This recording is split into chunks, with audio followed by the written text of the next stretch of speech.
আজকে সকাল থেকেই পড়ছে কলকাতায় প্রচুর বৃষ্টি। এই বৃষ্টিতে আমরা না ভিজলেও কিন্তু পাখিগুলোকে দেখে খুব খারাপ লাগছে।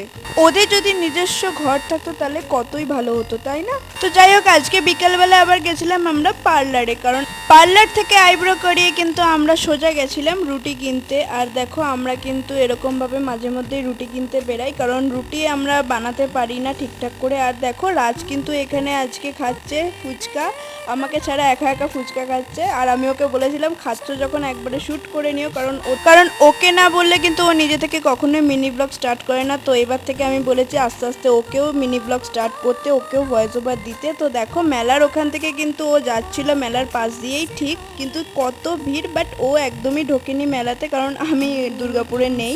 তো এরপরে আমিও বাড়িতে এসে রুটি দিয়ে খাওয়ার জন্য ডিমের অমলেট বানালাম। তো এভাবেই গেল আজকে দিনটা আমাদের। তো তোমাদের ভিডিওটা কেমন লাগলো সেটা অবশ্যই কমেন্ট সেকশনে